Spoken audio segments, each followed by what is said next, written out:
सारे ब्रह्मांड की शक्ति मिलकर भी इनका मुकाबला नहीं कर सकती। शत्रुनाश, वाकसिद्धि, वाद विवाद में विजय के लिए इनकी उपासना की जाती है। इनकी उपासना से शत्रुओं का स्तंभन होता है तथा जातक का जीवन निष्कंटक हो जाता है। हिंदू पौराणिक कथाओं में मां बगलामुखी को 10 महाविद्याओं में 8वां स्थान प्राप्त है।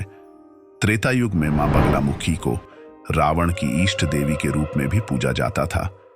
रावण ने शत्रुओं का नाश कर विजय प्राप्त करने के लिए मां की पूजा की। लंका विजय के दौरान जब इस बात का पता भगवान श्री राम को लगा तो उन्होंने भी मां बगलामुखी की आराधना की थी। हिमाचल में मां बगलामुखी का यह मंदिर महाभारत काल का माना जाता है। इस मंदिर की स्थापना द्वापर युग में पांडवों ने अज्ञातवास के दौरान एक ही रात में की थी। यहां सर्वप्रथम अर्जुन एवं भीम ने युद्ध में शक्तियां प्राप्त करने और मां बगलामुखी की कृपा पाने के लिए विशेष पूजा की थी। आइए जानते हैं मां बगलामुखी की उत्पत्ति कैसे हुई थी, साथ ही साथ मां बगलामुखी के बारे में अनसुनी बातें।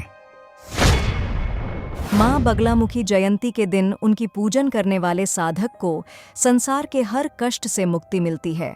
उनकी पौराणिक कथा का श्रवण करने से हजारों पापों का नाश होता है। मां देवी बगलामुखी जी के संदर्भ में एक पौराणिक कथा के अनुसार एक बार सतयुग में महाविनाश उत्पन्न करने वाला ब्रह्मांडीय तूफान उत्पन्न हुआ, जिससे संपूर्ण विश्व नष्ट होने लगा। इससे चारों ओर हाहाकार मच गया और अनेक लोग संकट में पड़ जाते गए और संसार की रक्षा करना असंभव हो गया। यह तूफान सब कुछ नष्ट भ्रष्ट करता हुआ आगे बढ़ता जा रहा था, जिसे देखकर भगवान विष्णु जी चिंतित हो गए। इस समस्या का कोई हल न पाकर वे भगवान शिव का स्मरण करने लगे। तब भगवान शिव उनसे कहते हैं कि शक्ति के अतिरिक्त अन्य कोई इस विनाश को रोक नहीं सकता, अतः आप उनकी शरण में ही जाएं। तब भगवान विष्णु हरिद्रा सरोवर के निकट पहुंचकर कठोर तप करते हैं। भगवान विष्णु ने तप करके महात्रिपुर सुंदरी को प्रसन्न किया तथा देवी शक्ति उनकी साधना से प्रसन्न हुई और सौराष्ट्र क्षेत्र की हरिद्रा झील में जल क्रीड़ा करती महापीठ देवी के हृदय से दिव्य तेज उत्पन्न हुआ। उस समय चतुर्दशी की रात्रि को देवी बगलामुखी के रूप में प्रकट हुईं। त्रैलोक्य स्तंभिनी महाविद्या भगवती बगलामुखी ने प्रसन्न होकर विष्णु जी को इच्छित वर दिया और तब सृष्टि का विनाश रुक सका। देवी बगलामुखी को बीर रति भी कहा जाता है, क्योंकि देवी स्वयं ब्रह्मास्त्र रूपिणी हैं। इनके शिव को एक वक्त्र महारुद्र कहा जाता है, इसीलिए देवी सिद्ध विद्या हैं। तांत्रिक इन्हें स्तंभन की देवी मानते हैं। गृहस्थों के लिए देवी समस्त प्रकार के संशयों का शमन करने वाली हैं। पीला रंग ही है मंदिर की पहचान।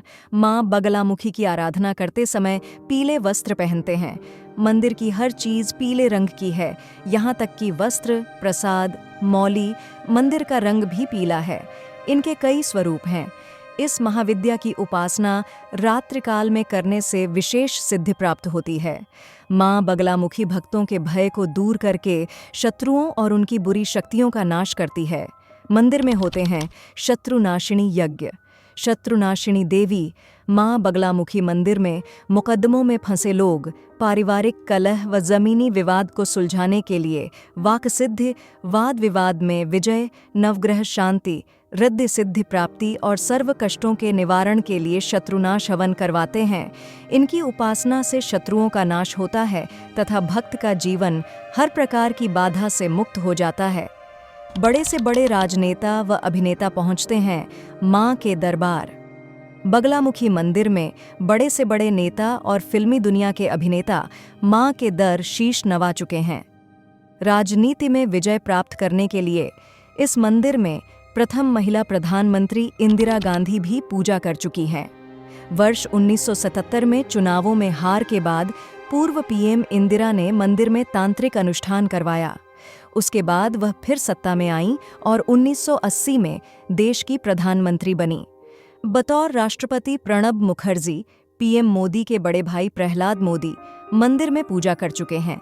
पंजाब के पूर्व सीएम चरणजीत सिंह चन्नी, भूपेंद्र हुड्डा, राज बब्बर की पत्नी नादिरा बब्बर, गोविंदा और गुरदास मान जैसी हस्तियां यहां आ चुकी हैं।